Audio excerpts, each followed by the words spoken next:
Hey, today I wanted to talk about a different way of thinking about communicating. If you're in a team and you feel overwhelmed because people are always trying to get to you and there's never really time to get anything done because you're interrupted all the time, let me teach you how I think about this. So the main principle here to think about is asynchronous communication. And you'll see over the course of this video why I say that while communication is the most important thing in a business, what's even better is if no communication is needed at all. So what is asynchronous communication and why do you want it? So think about the courier who's delivering you packages. So there's two ways that they can do it. Either they have their package, they ring the doorbell, they wait for you to open the door, and then they hand over the package and then they go away. That's fine. The other way of doing it is they put the package in front of your doorstep, they ring the bell, and then they go away already to go deliver the next package. You can very clearly see how this second approach is much more time efficient. The courier will be able to deliver much more packages. That is asynchronous, where he's not waiting for you to open the door and accept the package. Now going back to the workplace, a lot of the most valuable work that anyone does in business, except for maybe middle managers, but most of the very high importance work requires deep work. Deep work is where you are really focused on a single task and you can work on that for a long extended period of time. What we're seeing everywhere in the workplace now is that, especially with people being remote and not being able to see each other, we just have Slack and Telegram or WhatsApp groups or whatever, and we message each other all the time. And that just immediately pulls you out of that focus zone. So I think if you really want to get high value jobs done in a reasonable amount of time without having to work insane hours, you need to protect that deep work. And the best way to do that, if you're in a team, is by making sure that you're not constantly being bombarded by things that need to be handled. Now, I see you already getting anxious because there's a lot of fires to be extinguished, and that's by itself, how to fix that is a bit of a different topic, but we'll see already in this where that kind of pops up and how we can start preventing the fires instead of always having to put them out at the last minute. So I'll run you through a few of the main principles when you're implementing it, and you'll see not only how to start moving in that direction, but you also see more of the benefits and how some of these benefits you have to push them on people and some of the benefits kind of naturally arise. Let's start with the elephant in the room and make you a bit more comfortable. What if something is urgent? I think it's very important to make sure that urgent things have space. Urgent things need to be handled quickly and there's no way around it. So what I prefer to do is we set up a structure for communication that preferably is asynchronous, where we don't have to respond immediately, but we have a separate channel where you can do these things that need to be handled immediately. This might be that you say, okay guys, if you do a phone call, that is for urgent stuff only. Or if you send a message on Telegram privately, that's urgent stuff. Don't come at me with things that can wait for 3 days. Send that in a different way. But if you do need to reach me, I'm here. So just like if you have an iPhone or a Mac, you know that there are these time-sensitive notifications. For example, your calendar saying you, hey, you have a meeting in 2 minutes. It's really important that that can bypass that focus mode because you need to know it right now and there is no way around it. So making sure that you have a specific separate channel for time-sensitive things is very important, and I think it's one of the first things you should set up so that everyone can feel calm that the urgent things will actually happen. Now let's look at what happens when you start moving towards this more asynchronous way of communicating where you don't expect an immediate response. What you'll notice, and what you can also teach people and tell them when you're moving in that direction, is that people will be more deliberate in their communication. I remember in university, I was pretty good and I liked explaining people, so I like helping people with this stuff. And so they would send me messages for kind of math problems that they wanted me to explain. And I like doing it, but I don't like to be overwhelmed by it. So what I often did was not immediately respond, just a day or a day and a half later. And then when I got back to them, I'm like, okay, let's look at this. They're like, oh yeah, I figured it out already. And this is something you'll see often, is that people don't like to think because the brain burns calories and the human system is inherently a kind of lazy machine, which makes sense. You know, if you don't have to think, it doesn't make sense to think. But people sometimes do get a little bit too lazy. So if they know that their problem is not immediately going to be fixed, they won't go the easier out of just quickly asking it, and they might think a bit better. So that by itself, I think just stepping back and not being very available will already massively decrease the amount of messages you're getting. It's like this idea of induced demand in the highways.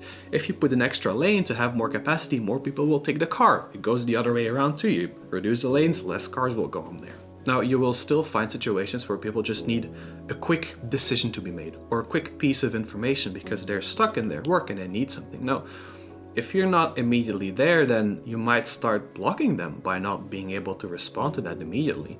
Or you might say, well, all of this stuff is urgent, but then you'll get in the same situation as you were before. So what do we do there?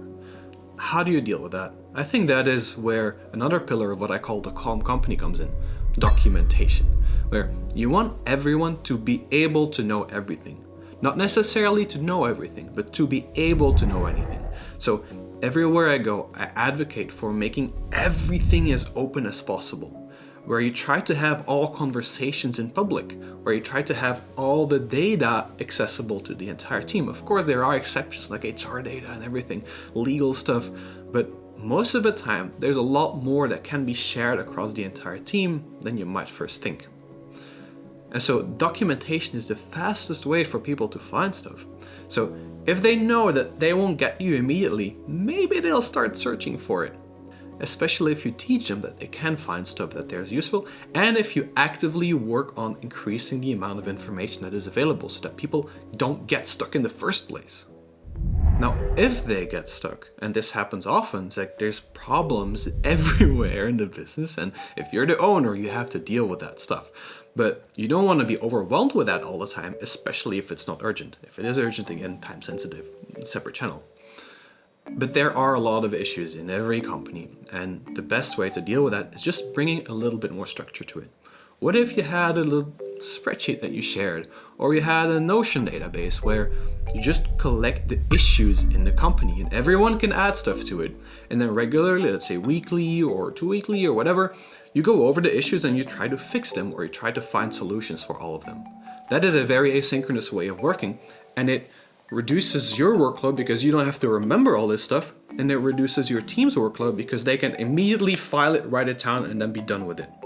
Or they can already work on it and fix it if they can. Because to make all of this work, you really need a high level of autonomy, accountability, responsibility.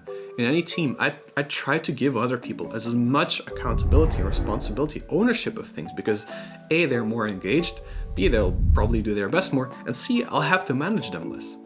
Now, you don't necessarily know if they're going to do a good job. They're probably going to do it in a different way than you have. And that's where you'll have to kind of come in and see it like, is it okay that they're doing it this way? Am I micromanaging them, or do I just let it go, and is it good enough? That's where your perfectionism might start coming in, and it becomes a real mental challenge, but all things in business are actually personal, so. Okay, at some point we do really need meetings. I don't discount the value of meetings.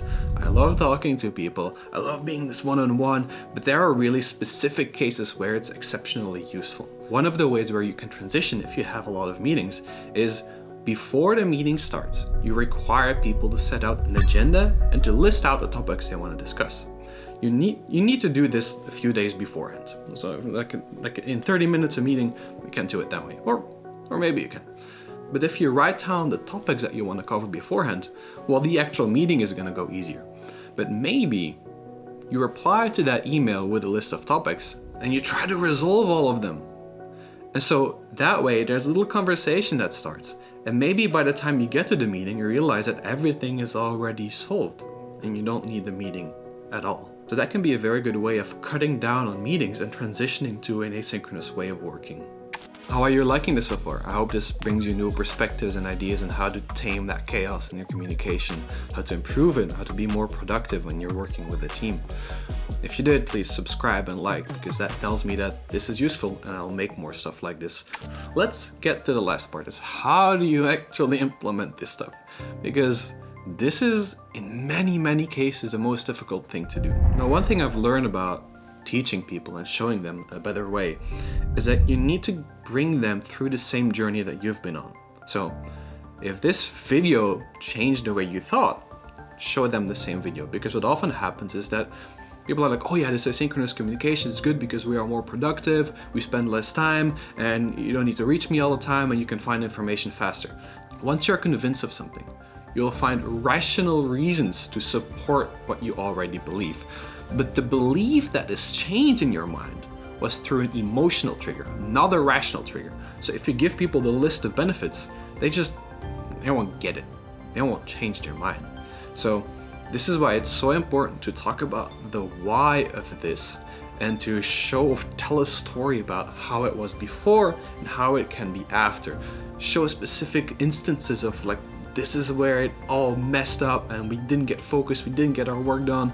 Maybe ask people to share their examples of where they were interrupted, where they were in deep flow and then something happened and they had to drop everything.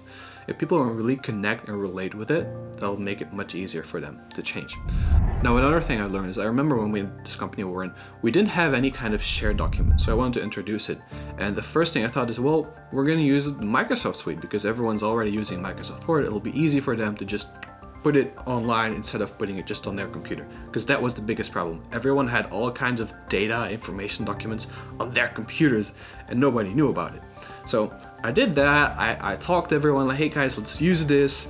And after a few weeks, I'm like, this is not, nobody's doing this. Why is this not working? And then I decided to not use a Microsoft Suite, but use the Google Suite.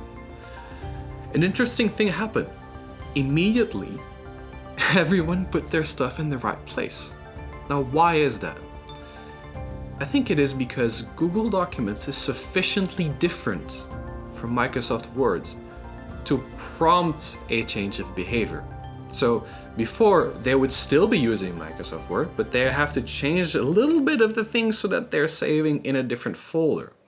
But in Google Docs, everything is online by default. So it was very easy for this, kind of native, it was built in the information sharing. So that made it much easier for people to make that change. So I learned there that if you have technology, well, technology, people still need to be trained it. But if the technology is sufficiently different, then that can prompt a behavior change. In terms of communication, I know many people use Slack as a workspace communication tool, but it's very instant messaging, you know, where you're gone for 2 days and you come back and there's 700 new messages about 20 different topics and there's no way of catching up to that. No, what Twist does is a different tool. It forces you to have subjects in your communication. So there's very clear topics that people are talking about. Also, when you press enter, it doesn't send it, but it creates a new line. It's like this small thing, but it makes a difference. It forces people to think a little bit more before they're actually sending the message. So switching to a different tool for communication can be the catalyst for people to change their behavior a little bit.